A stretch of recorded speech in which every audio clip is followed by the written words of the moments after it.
وہ غریب مفلس بیچارہ میٹرک پاس لڑکا ایک ٹی بوائے تھا. لوگوں کے گھروں میں سفیدیاں کرتا, مزدوریاں بھی کی, سڑکوں پر تارکول بھی بچھایا کرتا اور ٹیوب ویل آپریٹر بھی رہا. پھر بالی ووڈ کی سٹیریو ٹائپ فارمولا فلم کی طرح دھڑکن فلم کا سنیل سیٹھی یکا یک امیر ہو گیا. جب تم مجھے چھوڑ کر چلی گئی تھی میری جیب میں 50 پیسے نہیں تھے, لیکن آج میرے پاس 500 کروڑ روپے ہے. 500 کروڑ. TNS میں آج کی کہانی ایک ایسے شخص کی کہانی ہے جس کے ہاتھ قانون سے زیادہ لمبے ہو جاتے. وہ ایک پاپیٹیئر تھا جس نے اپنے ہاتھوں سے کئی کٹ پتلیوں کو نچایا اور چیس بورڈ پر اس نے شطرنج کے وہ مہرے چل دیے کہ اچانک سے مرضی کے مطابق چیک میٹ کر کے بازی اپنے نام کر لیتا. آج اس پہ مشکل وقت ہے اور شطرنج کی یہ بازی وہ پہلی دفعہ ہار سکتا. ہم بات کریں گے پاکستان کے سب سے بڑے پراپرٹی ٹائکون ملک ریاض حسین کی.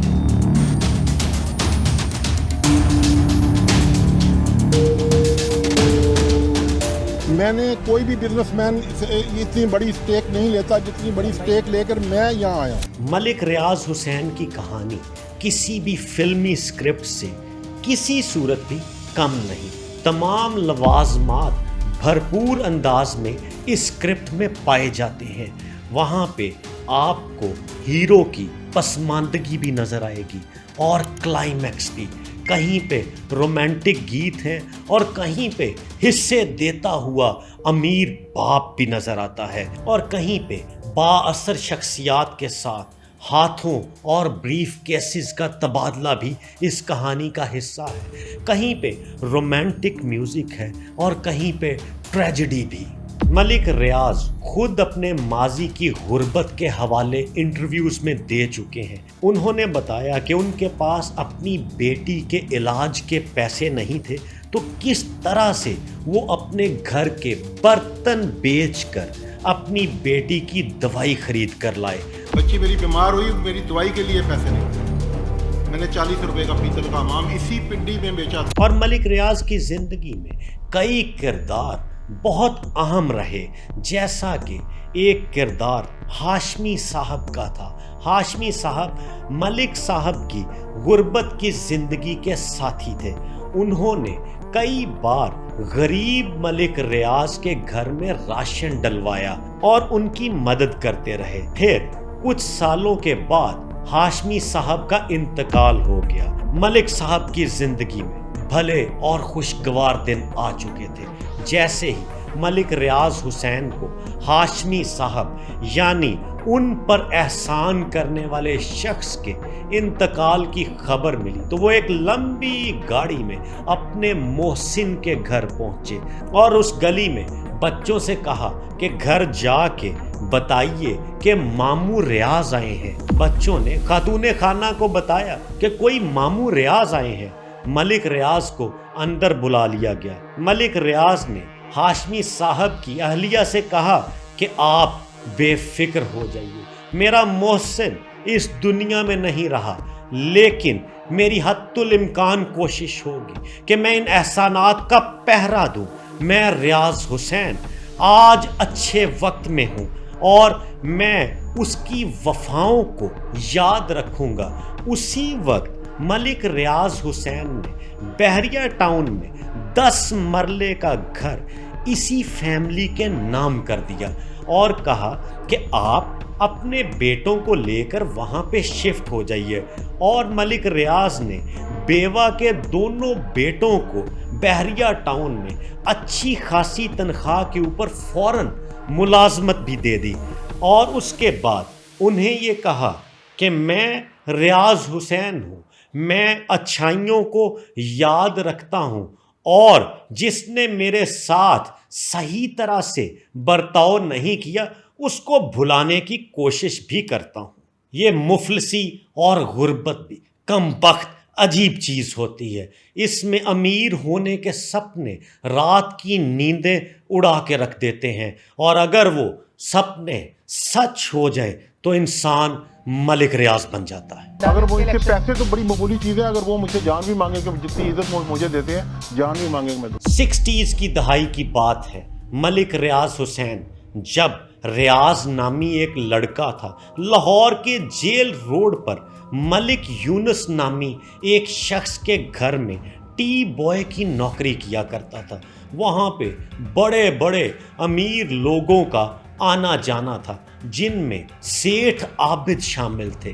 اس وقت ملک معراج خالد بھی اس گھر پہ آیا کرتے تھے. ملک یونس کے گھر پہ بڑے بڑے لوگ ہارس جوکیز کو اکٹھا کرتے، کارڈز کی محفلیں ہوتی، گھوڑے دوڑانے کی ریسوں کے اوپر شرائط لگائی جاتی اور ان شرطوں پر بڑے بڑے انعام رکھے جاتے. یہ ٹی بوائے وہاں پہ پیسے کے ساتھ اپنے شوق کی تسکین کرنے والے امیر لوگوں کو دیکھتا اور ان تک پہنچنے کی کوشش کرتا. وہ ہر وقت یہ سوچتا رہتا کہ کل مجھے ان کی طرح پیسے کے ساتھ کھیلنا ہے، ان سے زیادہ پیسہ بنانا ہے. وہ وقت کب آئے گا؟ اور وہ وقت آنے والا ہے.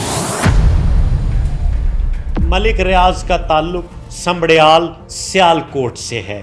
وہاں پہ وہ ایک ٹھیکیدار کے ہاں پیدا ہوئے جن کا ان کے بچپن ہی میں انتقال ہو گیا. ملک صاحب کے کندھوں پر اپنی والدہ اور فیملی ممبرز کو سنبھالنے کی ذمہ داری بہت ینگ ایج میں ہی آ چکی تھی. انہوں نے اس کے لیے چھوٹی چھوٹی ملازمتیں کی اور ملک ریاض نے جونیئر کلرک کی نوکری بھی کی تاکہ ان کا گھر چل سکے. لیکن اس کے بعد ملک ریاض حسین کی والدہ نے ملک عاشق نامی ایک ٹھیکیدار سے دوسری شادی کر لی. ملک عاشق اس وقت CDA اور MES کے ٹھیکے لیا کرتے تھے. ریاض حسین نے اصل میں اپنے سوتیلے باپ سے اس بزنس کو انہیرٹ کیا. وہ فوج کے اداروں کو بھی سپلائز دیا کرتے تھے. یہاں سے ریاض حسین نے ماسٹر پلان فریم کرنا شروع کر دیا. ملک ریاض حسین نے آغاز میں چھوٹے چھوٹے ٹھیکے لینے شروع کیے، لیکن اس کے بعد ان کا کام آہستہ آہستہ بڑھنے لگا. پاکستان کے سینئر صحافی اعزاز سید کے مطابق ملک ریاض حسین کی بہن کی شادی اس وقت ایک میجر صاحب کے ساتھ ہوئی جو اس وقت کے army chief general Aslam Beg کے کورس میٹ تھے.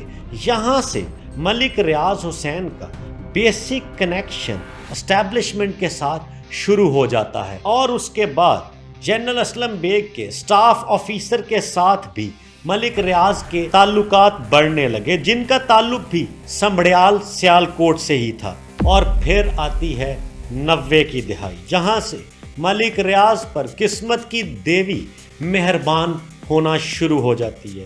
ملک ریاض نے اب 90 کی دہائی میں لینڈ کے کاروبار سے وابستہ ہونے کا فیصلہ کر لیا تھا کہ چھوٹی چھوٹی سپلائز کے ٹھیکوں سے آگے بڑھا جائے اور لینڈ ڈیولپمنٹ، کنسٹرکشن اور زمین کے خرید و فروخت والے معاملات سے اپنے آپ کو جوڑا جائے. انہوں نے اپنی ایک ہاؤسنگ سوسائٹی بنانے کا فیصلہ کیا اور 1996 میں درخواست دی کہ مجھے ایک ہاؤسنگ سوسائٹی کے لیے بحریہ ٹاؤن کا نام درکار ہے. ملک ریاض نے اس وقت سب سے پہلا کام یہ کیا کہ مجھے اس پروجیکٹ کے لیے ایک کریڈیبل نیم کی ضرورت ہے اور پاکستانی عوام پاکستان کے افواج سے جتنی محبت کرتی ہے اس سے زیادہ کریڈیبلٹی اور کیا ہوگی کہ مجھے پاک بحریہ سے منسوب بحریہ ٹاؤن کا نام مل جائے. تو انہوں نے اپنی درخواست میں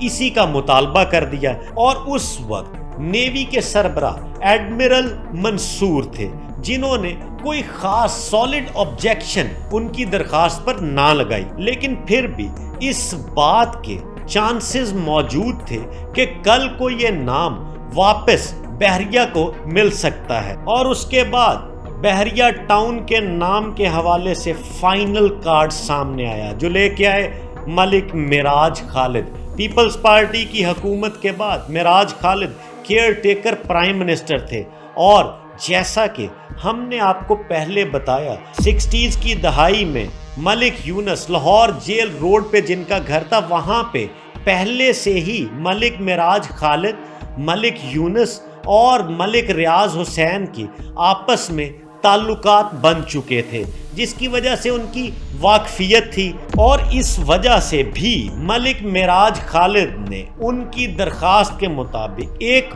آرڈیننس کے ذریعے بحریہ ٹاؤن کا نام اپروو کر دیا۔ ملک ریاض کو بحریہ ٹاؤن کا نام مل جانا ان کی زندگی کی ایک بڑی کامیابی تھی، اور اس کے بعد انہوں نے سفاری ولاز کے نام سے گھر بنانے شروع کیے جو ہاٹ کیکس کی طرح سیل ہوئے۔ ایڈمرل منصور کے بعد نیوی کے اگلے سربراہ ایڈمرل فصیح بخاری آئے، جنہوں نے اس حوالے سے کورٹ میں جانے کا فیصلہ کیا کہ بحریہ کا نام غلط طریقے سے استعمال ہو رہا ہے، اور ایک شخص اپنی نجی منصوبوں میں اس کو استعمال کرتا ہے، لیکن عدالت سے بھی ملک ریاض حسین کے حق میں ہی فیصلہ آیا، اور ایڈمرل فصیح بخاری یعنی کہ نیوی یہ کیس ہار گئی۔ کورٹ سے ویلیڈیٹ ہونے کے بعد ملک ریاض حسین کے کانفیڈنس میں اور اضافہ ہوا۔ ملک ریاض حسین کا بحریہ ٹاؤن پھلنے پھولنے لگا، اور آغاز میں ہی راول پنڈی میں وہ مختلف طرح سے زمینیں ایکوائر کرنے لگے، اور اس وقت اگر پہلے سیاسی بندے کی بات کی جائے تو انہوں نے چودھری تنویر جو مسلم لیگ نون کے سینیٹر بھی رہ چکے ہیں، راول پنڈی میں ان سے ہاتھ ملایا، اور ان کے ساتھ مل کے راول پنڈی میں بحریہ ٹاؤن پہ کام کیا، اور پھر راول پنڈی ہی میں انہوں نے اس وقت انڈر ورلڈ ڈان تاجی کھوکھر سے بھی ہاتھ ملایا، اور وہاں پہ اپنے آپ کو مزید مضبوط کرنا شروع کر دیا۔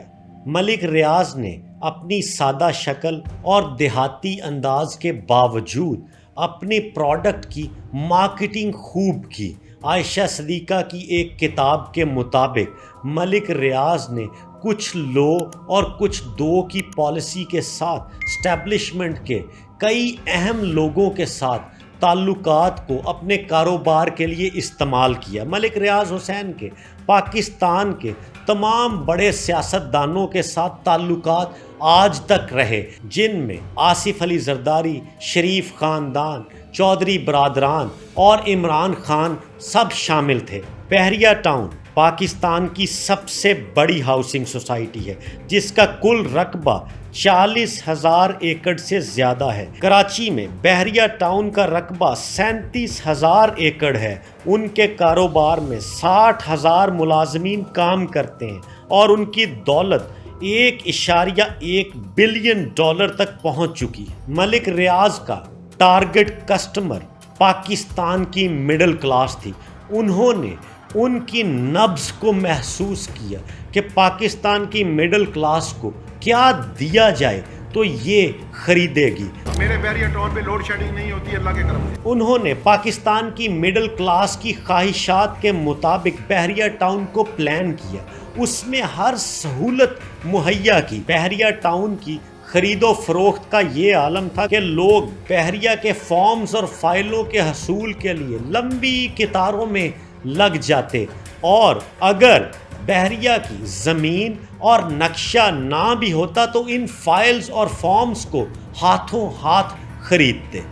ملک ریاض پر ناجائز قبضوں کے کئی الزامات لگے، اور انہوں نے سرکاری اور نجی زمینوں پر قبضوں کے کئی مقدمات کا سامنا کیا، اور ہر مقدمے میں سے مکھن سے بال کی طرح نکل لی۔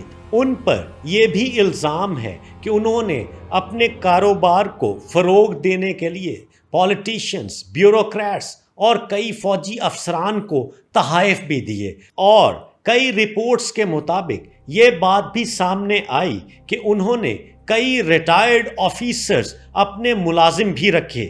جو ان کے دیگر کام نکالنے میں ان کی مدد کرتے۔ 2012 میں ملک ریاض نے سابق چیف جسٹس کے بیٹے کے حوالے سے نئی کنٹروورسی کو جنم دیا اور ان پر بلیک میلنگ کے الزامات لگائے، جس کے بعد ایک بڑا تنازع کھڑا ہو گیا اور ملک ریاض حسین نے کچھ ثبوت میڈیا پر پیش کیے کہ کس طرح سے سابق چیف جسٹس افتخار چودھری کے بیٹے ارسلان چودھری نے مونٹی کارلو میں عیاشیاں کی اور ملک ریاض نے وہ سارے بلز پے کیے۔ 2019 میں برطانیہ کی نیشنل کرائم ایجنسی نے ان کے اثاثوں کو منجمد کیا۔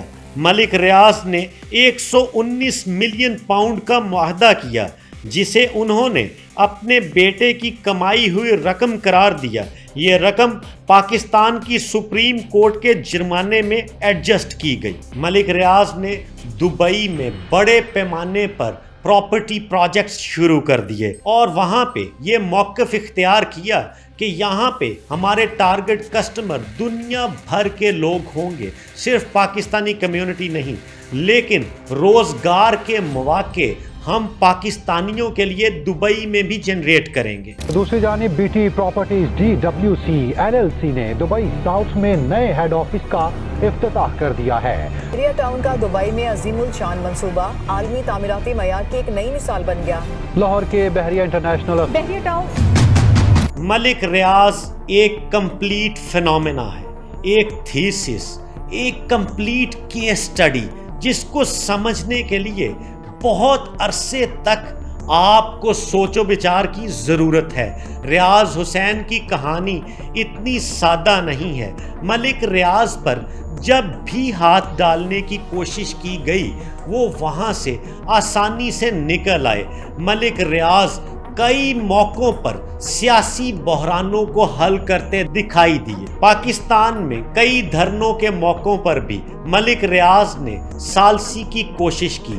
اس کے علاوہ کئی پولیٹیکل ڈائیلاگ جو پیپلز پارٹی اور نون لیگ کے درمیان ہوئے، وہاں پہ بھی ریاض حسین نے اپنا رول پلے کیا۔ 190 ملین پاؤنڈ کے کیس کا فیصلہ آیا تو اس میں کہا گیا کہ وزیر اعظم عمران خان نے ملک ریاض کے ساتھ گٹھ جوڑ کیا تھا اور اسے فائدہ پہنچانے کے بدلے سہاووں میں ملک ریاض سے اراضی لی تھی۔ تحریک انصاف اس کی تردید کرتی ہے اور ایک بالکل ہی مختلف بیانیہ پیش کرتی ہے۔ مسلم لیگ نون کے تیسرے دور حکومت میں چودھری نثار علی خان نے بھی بطور وزیر داخلہ ملک ریاض پر ہاتھ ڈالا۔ ملک ریاض ان دنوں میں کراچی میں قیام پذیر ہو گئے جہاں پر ان کے درینہ دوست آصف علی زرداری کی حکومت تھی، تو ملک صاحب وہ دن بھی خیریت سے گزار گئے۔ اس کے بعد جنرل رحیل شریف کے دور میں بھی ملک ریاض پر سخت وقت آیا، لیکن بعد میں ان کے اوپر ہاتھ ڈالنے کو جب معیشت کی کمزوری سے تعبیر کیا جانے لگا تو پھر اس ہاتھ سے بھی بچ نکلے۔ ملک ریاض پر کڑا وقت آج کل ہے، لیکن اس سے پہلے سب سے مشکل دور سابق چیف جسٹس ثاقب نثار کا دور سمجھا جاتا ہے، جب انہوں نے کراچی بحریہ ٹاؤن کو کوڑیوں کے مول بیچی جانے والی زمینوں کے حوالے سے کام کرنا شروع کر دیا۔ سپریم کورٹ نے 421 ارب کا جرمانہ عائد کیا اور یہ رقم ماہانہ قسطوں میں دینے کا حکم جاری کیا۔ چند ایک اقساط کی ادائیگی ہوئی، پھر اس فیصلے پر بھی عمل درآمد نہ ہوا، مگر بہرحال یہ ملک صاحب کے گلے کا سخت نوکیلا کانٹا ثابت ہوا۔ 190 ملین پاؤنڈ کیس بھی دراصل اسی فیصلے سے جڑا ہے۔ ملک ریاض کے قریبی ساتھی ملک صاحب کی ایک خوبی یا خامی اس طرح سے بیان کرتے ہیں کہ ملک ریاض اپنے سامنے بیٹھے ہوئے شخص کو پہچان لیتا ہے کہ وہ کس درجے کا لالچی ہے، اور ریاض حسین پھر اس سے اس سطح پر جا کے ڈیل کرتا ہے۔ سیاسی حلقوں میں کہا جاتا ہے کہ جب پنجاب میں گورنر راج لگا تو ملک ریاض حسین پیپلز پارٹی کی حمایت میں نوٹوں سے بھرے بیگز لے کے گورنر ہاؤس میں موجود رہے۔